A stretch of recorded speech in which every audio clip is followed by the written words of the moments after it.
BC reservation అమలు చేయడంలో కాంగ్రెస్ పార్టీకి చిత్తశుద్ది లేదని ఓబీసీ మోర్చా రాష్ట్ర అధ్యక్షులు ఆనంద్ గౌడ్ ఆరోపించారు. కేవలం బీసీలకు 42% రిజర్వేషన్లను మాత్రమే కాదని కామారెడ్డి డిక్లరేషన్లో బీసీలకు అనేక హామీలు ఇచ్చారన్నారు. ఒక్క హామీని కూడా అమలు చేయలేదని మండిపడ్డారు. రాష్ట్రంలో బీజేపీ అధికారంలోకి వచ్చిన వెంటనే బీసీలకు 42% రిజర్వేషన్లు తీసుకొస్తామని అంటున్న ఆనంద్ గౌడ్తో మా ప్రతినిధి రామకృష్ణ ఫేస్ టు ఫేస్.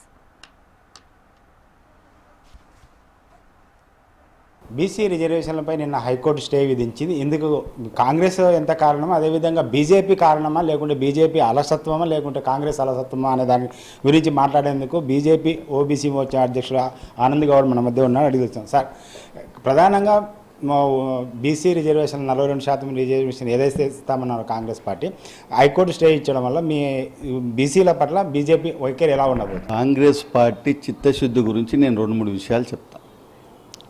ఇప్పుడు 42% మేము అధికారంలోకి వచ్చిన తర్వాత 3 నెలలు 100 రోజులలోనే దీని చట్టం తీసుకొచ్చి మేము బీసీలకు కామారెడ్డి డిక్లరేషన్లో 42% రిజర్వేషన్ ఇస్తామన్నతో పాటు బీసీలకు అనేక వాగ్దానాలు చేశారు. ప్రతి కులానికి ఒక వాగ్దానం చేశారు రేవంత్ రెడ్డి గారు.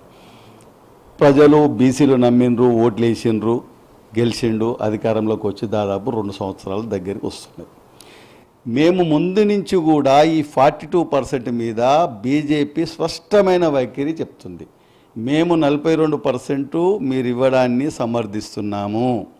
అసెంబ్లీలో మా ఫ్లోర్ లీడర్ కూడా చెప్పిండు, మా కేంద్ర మంత్రి కూడా చెప్పిండ్రు. కానీ మేము ఫస్ట్ నుంచి ఒక విషయం చెప్తున్నాం, మీరు సమర్థవంతంగా ఈ కులగణన చేయలేదు, ఇంట్లో పొరపాట్లు ఉన్నాయి. మీరు చేసిన చట్టాల ప్రకారం ముందుకు పోతే రేపు కోట్లలో అది నిలబడదు. ఇది మొదటిసారి దేశంలో కాదు, దేశంలో అనేక రాష్ట్రాలు ఇలాగా చేసి దెబ్బతిన్నాయి అని మొన్న కొత్తగా మాకు రాష్ట్ర అధ్యక్షుడు రామచంద్రరావు గారు, అతను అడ్వకేటు, సీనియర్ అడ్వకేటు, అతను చట్టం గురించి కోట్ల గురించి తెలిసి ఢిల్లీలో ఒక ప్రకటన చేసిండు. ఈ చట్టాల ద్వారా రిజర్వేషన్లు అమలు చేయడం కష్టమవుతుంది, కోట్లలో ఉండదు, కోట్లలో వీగిపోతాయి అంటే రామచంద్రరావు బీసీ వ్యతిరేకి.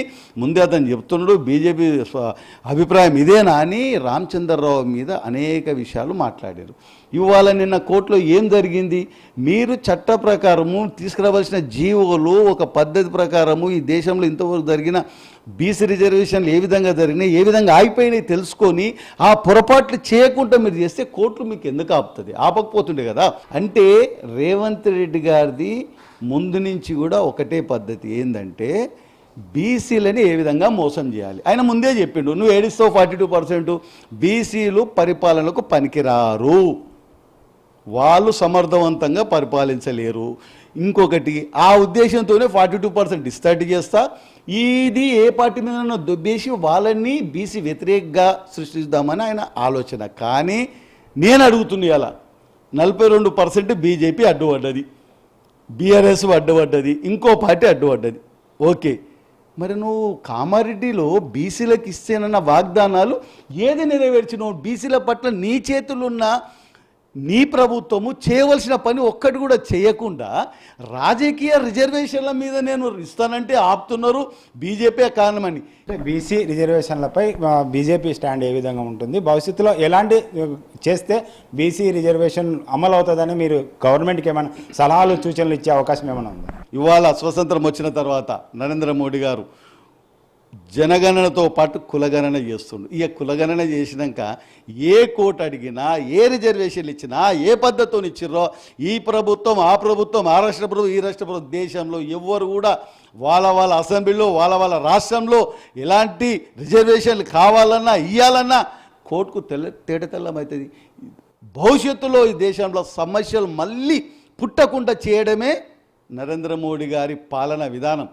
కాశ్మీర్ విషయంలో తీసుకోండి, ఇవాళ ప్రతి విషయంలో ఈ దేశంలో కాంగ్రెస్ పాలనలు అనేక సమస్యలను వదిలిపెట్టి ఆ దయ్యాలలాగా పట్టి వేధిస్తున్న సమస్యల్ని శాశ్వతంగా భవిష్యత్తులో మళ్ళీ అవి మొలకెత్తకుండా, దానివల్ల దేశం ఇబ్బంది పడకుండా ఏ విధంగా చేయాలో అన్ని సమస్యలతో పాటు వగ్బడుతూ కూడా ప్రతి ఒక్కటి ఇవాళ ఈ దేశంలో ఈ రిజర్వేషన్ సమస్య, జనాభా సమస్య, కులగణన సమస్య మళ్ళీ ఎప్పుడు తలెత్తకుండా ఆయన ప్రయత్నం చేస్తుండు. అది అవుతుంది. అయిన తర్వాత ఈ దేశంలో రిజర్వేషన్ల విషయంలో ఏమాత్రం కూడా పొరపాటు జరగకుండా అందరికీ న్యాయం జరుగుతుంది.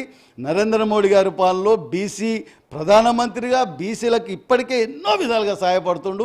మేము కూడా రాబోయే కాలంలో ఇప్పుడు రేవంత్ రెడ్డి ఎన్ని నాటకాలు వేసి ఒకవేళ చేయలేకపోతే చేస్తే సమర్థిస్తాం. అన్ని విధాలుగా రాష్ట్రంలో కాదు దేశంలో అన్ని రాష్ట్రాలకు ఏ విధంగా చేశారో ఈ తెలంగాణకు కూడా మా ప్రధానమంత్రి పార్లమెంటు ఏ విధంగా నిర్ణయాలు తీసుకుంటుంది. రేవంత్ రెడ్డి సర్కారు ఉందో బీసీ రిజర్వేషన్ అమలు చేయడంలో కానీ వాటిని చట్టపరంగా ఆమోదించుకోవడం కానీ పూర్తిగా విఫలమయ్యారు.